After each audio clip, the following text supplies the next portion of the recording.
Hey guys, welcome to Calvin's Got Game. Welcome back. Today I'm doing my top 10 most played games of June. And I'm going to kind of go through this quickly because I got some other videos I want to get done today and some other things I want to do. But first of all, I want to say thank you to all my subscribers. Thanks for subscribing. Thanks for watching. Thanks for sharing. Thank you for commenting. And so without further ado, let's get to that top 10 most played games of June. My number 10 was Dead of Winter by Plaid Hat Games. It is 2 to 5 players, plays about 60 minutes to an hour to 120 minutes. So it's a great game if you like zombies, you like survival, you like apocalyptic games. This game's for you. Great game. I enjoy playing it each and every time I get a chance. That's my number 10. I don't know if y'all can still see that it's in the way or whatever. My number 9 is kind of a newer acquisition for me. It's called Professor Evil and the Citadel of Time by Funforge Games. This is for 2 to 4 players, plays in about 30 to 45 minutes. If you like a cooperative game, the last one, Dead of Winter, was a cooperative game with a little bit of a hidden traitor in it. This one is a cooperative game where Professor Evil is run by dice and certain things happen, but if you like cooperative games, this is a really good one. Very difficult, but a great game. Professor Evil and the Citadel of Time, my number 9 most played game of June. My number 8 most played game of June is Not Alone by Stronghold Games. Not Alone is an alien game. You're trying to hide from the alien is trying to find you. My game group really enjoys this game. It's kind of a cat and mouse game. So if you like those type of games, it's better to play with more people. This is 2 to 7. I would say probably not a 2-player game. You can play a 2-player, but not as fun for me. It's really hard for the alien when you're playing as 2-player. When you get up to 3, 4, 5, probably 4 to 7 is probably the sweet spot for this game for me. It takes about 30 to 45 minutes to play. Not Alone, Stronghold Games. That's why it is my number 8. Now we're going to get into some smaller games because my game group plays some smaller games quite a bit. Coop is my number 7. Coop is a fast pace. It's by indie and board and card games. It's for 2 to 6 players. It takes about 15 minutes to play. You have secret roles, and what you're trying to do is be the last person standing. You can coup people, which is take them out. You can assassinate people in this one. You have certain roles. What a great game for a little box. Coop by Indie Board and Cards. 2 to 6 players. Plays about 15 minutes. My number 7.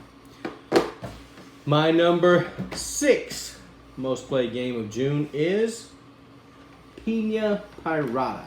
Not sure if I'm pronouncing that correctly, but it's by Yellow. They have a few little games in these little boxes here that work really good. They have a little magnetic deal on it that closes magnetically. Such a great little game. It's just a card shedding game. The first person who gets to shed all their cards out of their hand gets a certain tile. You get 4 tiles, you win the game.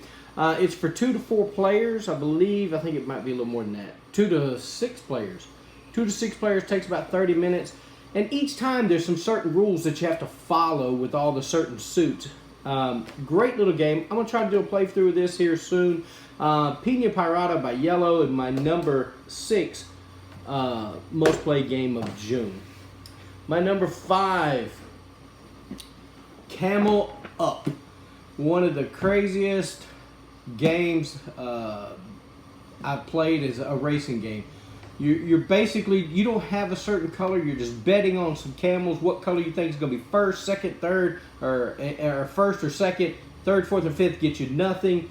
And then you bet on first and last up at the final end of the race. You bet on some legs, and then you bet on the final end. It takes about 30 minutes to play, maybe a little bit longer depending on decision making by people. 3 to 8 players, and it's by Egerspiel. Guys, what a great little game. Camel Up. The camels stack on top of each other. I'll give you a little shot of the back of the box. The camels stack on top of each other, and they move that way too. If it's stacked on top of the other one, it'll move that way. That's my number 5 game, most played game of June, Camel Up. My number 4 is The Resistance. The Resistance is one of those games, another indie and boards cards game, indie boards and cards game. I'll get it out in a minute. The Resistance, it plays 5 to 10 people. Takes about 30 minutes. You're assigning roles. Everybody has a role. You're either a good person or a bad person.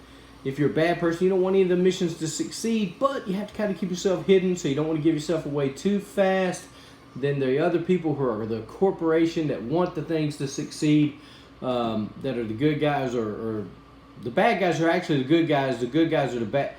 Anyway, it's kind of confusing, but it's a great game. You send people out on missions. You're trying to, if you're on the team that's the blue, you want the missions to pass. If you're the red team, you want the missions to fail. Usually there's only two people that want the mission to fail. I call them spies or whatever.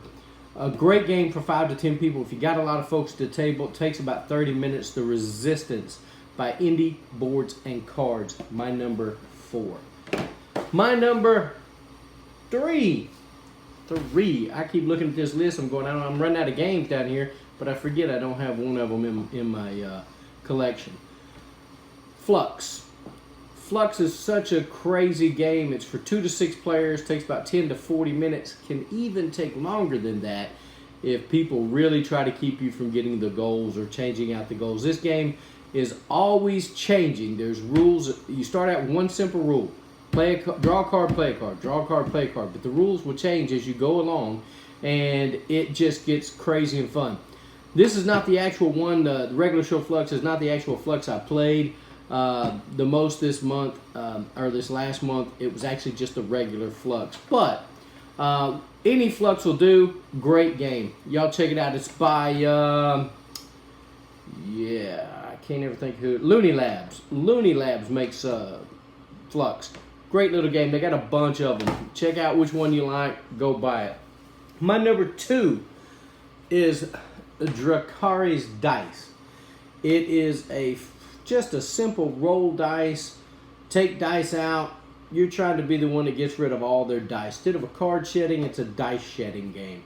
It's for 2 to 5 players, plays about 10 minutes, sometimes even faster.